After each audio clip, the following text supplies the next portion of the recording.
नमस्कार, कैसे हैं आप सब लोग। साथियों, आज बात करेंगे एक इम्पॉर्टेंट लीगल पर्सपेक्टिव पे, खासकर एंटी करप्शन केसेस के अंदर।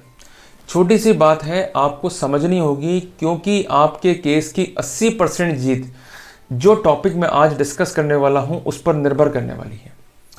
साथियों, एंटी करप्शन जो है, जब भी आपको ट्रैप करती है तो इनके पास सबसे बड़ी साक्ष्य है जो आपके विरुद्ध है, वो है आपकी आवाज़ की रिकॉर्डिंग। इसको आप लिख लें।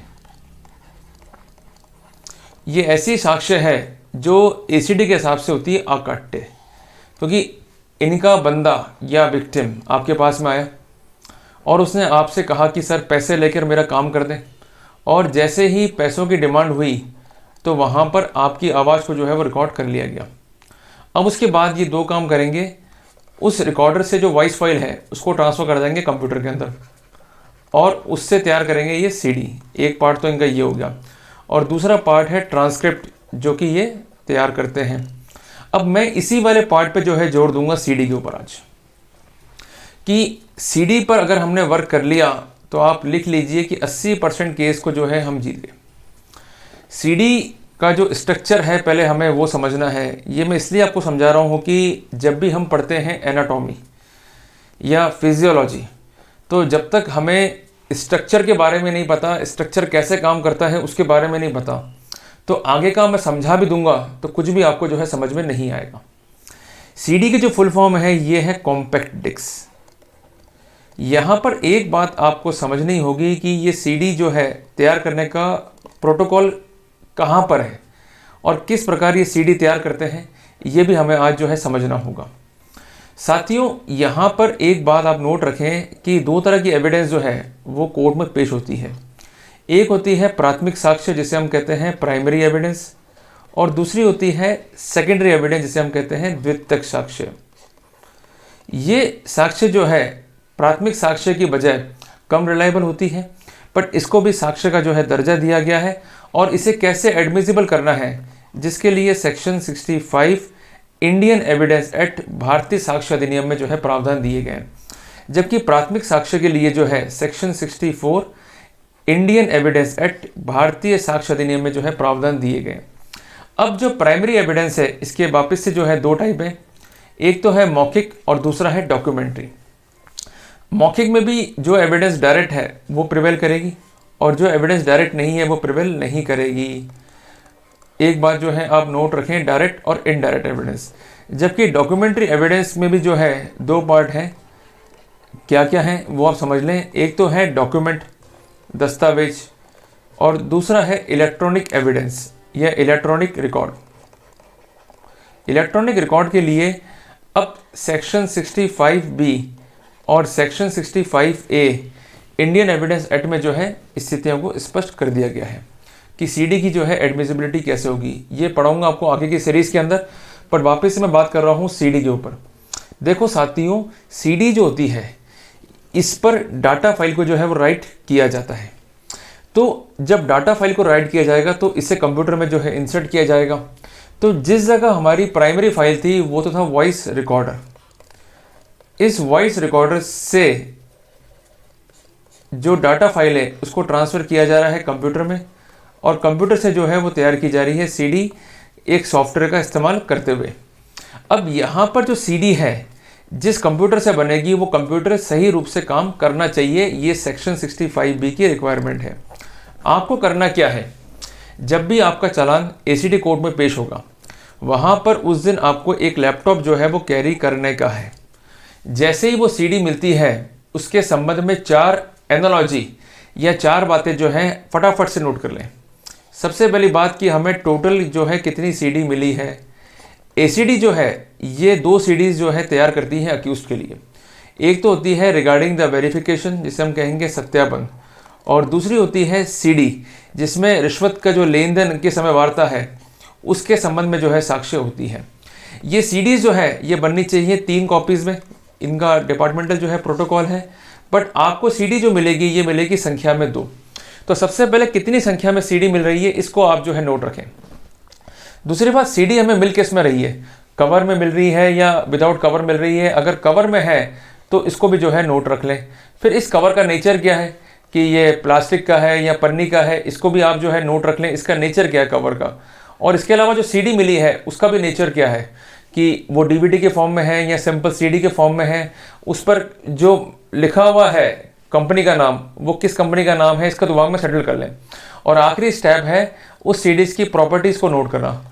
उसके लिए क्या करना है कि आपको सीडी को जो है लैपटॉप में इंसर्ट करना है, और उसके बाद माई कंप्यूटर में जाकर या माई पीसी में जाकर उस सीडी का जो आइकन बना हुआ आएगा उस पर राइट क्लिक करना है। प्रॉपर्टीज़ में जाकर जो है सीडी की आप प्रॉपर्टीज़ को जो है वो चेक कर लें कि ये सीडी जो है कब क्रिएट हुई है, कब इसको एक्सेस किया गया, कब इसको मॉडिफाई किया गया। इन सब बातों को नोट करते ही आप इमीडिएटली जो है एक इम्पॉर्टेंट पॉइंट भी नोट रखें कि जिस कवर में सीडी है उस पर कितनी सील जो है लगी हुई है, और सील जो है किसकी लगी हुई है, और उस पर इबारत क्या है, इसको भी आप नोट रखें। और इसके अलावा सीडी जो है उस पर इबारत क्या है, इबारत मीन्स राइटिंग क्या है, इसको भी आप नोट रखें। और उस सीडी पर और उस एनवेलप पर किस किस के हस्ताक्षर हैं, इसको भी आप नोट रख लें। ये मैं इसलिए बता रहा हूँ कि सारी गड़बड़ियाँ जो है एसीडी की इसी पार्ट पर होती हैं। अब एक बात आप नोट रख लें कि यहाँ पर सीडी की जो है वो क्लोनिंग हो रही है। सीडी जो है ये बन रही है 3 कॉपीज़ के अंदर, एक तो चलेगी आपके पास में, एक चलेगी कोड के पास में, एक चलेगी आईओ के पास में। अब यहाँ पर एक काउंटर पार्ट जो है आपके सामने खड़ा हुआ है जो सीडी है कोड के अंदर। अब करना कुछ नहीं है, जो सीडी आपको मिली है और उसकी जो डिटेल्स आपने नोट कर ली है, इन दोनों के संबंध में एक अर्जी जो है कोड को देनी है कि मान्यवर हमें जो सीडी मिली है उसका डिटेल्स और उसका जो एनवेलप है उसका डिटेल हम आपको प्रस्तुत कर रहे हैं। उससे ये हो जाएगा कि जब आप क्रॉस एग्जामिनेशन करेंगे तो वहाँ पर ये नहीं कह सकते कि आपने खुद ने जो है सीडी को रिप्लेस कर लिया होगा, या आपने खुद ने जो है फैब्रिकेशन जो है कर लिया होगा, या छेड़ाखानी जो है की होगी। यहाँ पर एक बात बता दूँ आपको मैं कि एसीडी का जो कंप्यूटर है या लैपटॉप जिससे वो सीडी तैयार की जाती है, कई बार सही काम नहीं करता। कई बार डेट ऑफ क्रिएशन या डेट ऑफ मॉडिफिकेशन या डेट ऑफ एक्सेस में जो है वेरिएशन देखा गया है, तो उसका सीधा सीधा फ़ायदा जो है आपको मिलना है।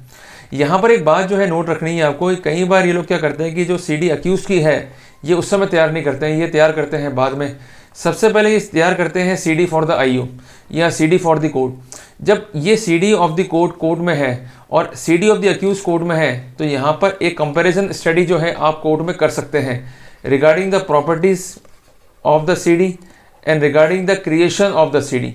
अगर ये प्रॉपर्टीज मैच नहीं खाती हैं तो वहाँ पर एक बात तो क्लियर हो गई है कि सीडी में जो है छेड़ाखानी की गई है, इसकी प्रॉपर्टीज जिस कारण जो है वो मैच नहीं खा रही है। तो वहाँ पर सीधा सीधा बेनिफिट आपको क्या मिल जाएगा कि जो सीडी आपको दी गई, जो सीडी कोड में दी गई, उनमें जो है वेरिएशन है। और सुप्रीम कोर्ट ये कहता है कि जहाँ पर सीडीज़ में जो है वेरिएशन है या उनकी प्रॉपर्टीज़ मैच नहीं खा रही, जबकि सीडीज़ जो है ये बनी है सेम टाइम पर या सेम पॉइंट ऑफ टाइम पर, तो वहाँ पर सेक्शन 6 इंडियन एविडेंस एक्ट का प्रिंसिपल जो है लागू हो जाता है, जिसे हम कहते हैं थ्योरी ऑफ रेस गेस्टा। जो ये कहते हैं कि अगर चीज़ें एक साथ अकर हो रही हैं तो उनका एग्जिस्टेंस भी एक साथ होना चाहिए। अगर वो नहीं है या उसमें वेरिएशन है तो वहाँ पर उनका एग्जिस्टेंस भी डाउटफुल हो जाता है। तो साथियों, ये एक इम्पॉर्टेंट पर्सपेक्टिव है जिसका आप यूज़ करके जब जिरे करेंगे तो वहाँ पर कोर्ट को ये कन्विंस करेंगे कि जब हमें सीडी दी गई तो उसकी जो प्रॉपर्टीज़ थी हमने कोर्ट को इमीडिएटली इन्फॉर्म कर दी, और जो सीडी कोर्ट की कोड में है जब उससे हमने कंपेयर कर रहे हैं या कंपेयर किया जा रहा है तो वहाँ पर प्रॉपर्टीज़ जो है डिफरेंट है। जैसे ही प्रॉपर्टीज़ जो है डिफरेंट हुई और ये एविडेंस जो है ये टेम्परिंग की कैटेगरी में आ गई, तो वहाँ पर सीडी को जो है कोर्ट नहीं पड़ेगा in the light of law laid down by the honourable supreme court in Ram Singh versus state, जो कि इंपॉर्टेंट लॉ है इस पॉइंट के ऊपर, जो ये कहता है कि अगर सीडी डाउटफुल है या उसका जेनेसिस डाउटफुल है तो वहाँ पर उसका फ़ायदा अल्टीमेटली अक्यूज़ को मिलना है। तो जो आपके चांसेस बरी होने के 30% है वो सीधा पहुंच गया 80% के ऊपर। तो अमूमन हम लोग ये गलती करते हैं, हम लोग अपने वकील से ये कह रहे थे कि साहब आप जाके चालान रिसीव कर लेना, आप जाके सीडी रिसीव कर लेना। ऐसी गलती बिल्कुल ना करें। जब भी चालान रिसीव होगा आप कसम खा लीजिए कि आप खुद जाएंगे, लैपटॉप लेकर जाएंगे, उस सीडी को चेक कर कर ही आप रिसीव करेंगे। अगर आप ऐसा नहीं करेंगे तो वहाँ पर आपके राइट्स ही जो है वो इन्फ्रिंग होंगे। और एक बात आपको स्पष्ट कर दूं कि सीडी को आप कोर्ट में चेक कर सकते हैं, भले ही चेक करने में आपको 2 घंटे लगे चाहे 3 घंटे लगे, ये आपका राइट है। तब तक आप प्रोसीडिंग शीट में साइन नहीं करिएगा, ये भी आपका जो है अधिकार है। तो सीडी को पूरा चेक कर लें, प्रॉपर्टीज़ को चेक कर लें, उसके समय में जो फैक्ट्स मैंने बताया आपको वो लिखकर कोर्ट में दे दें। उसके बाद साइलेंटली बैठ जाएं। जब कोर्ट कंपैरिजन हमें करना होगा, जब हम कंपेयर करेंगे कोर्ट की सीडीज़ से हमारी सीडीज़ को, और वहाँ पर पर वेरिएशन आएगा तो वहाँ पर अल्टीमेटली जो है आपको फ़ायदा जो है मिल जाएगा। तो साथियों, उम्मीद करता हूँ कि ये वीडियो आपको पसंद आएगा, इसने आपको इन्फॉर्मेटिव किया होगा, और एसिडी मैटर में सीडी का हम कैसे इनिशियल स्टेज पर बेनिफिट लें, उसके लिए हम क्या क्या प्रोटोकॉल्स जो है अडॉप्ट लें, इस संबंध में आपको जो है जानकारियाँ इस वीडियो से जो है प्राप्त हो गई होंगी। तो साथियों, इस वीडियो को लाइक और शेयर भी कर दें। साथियों, मिलते हैं एक नए टॉपिक के साथ, तब तक के लिए जय हिंद, जय भारत।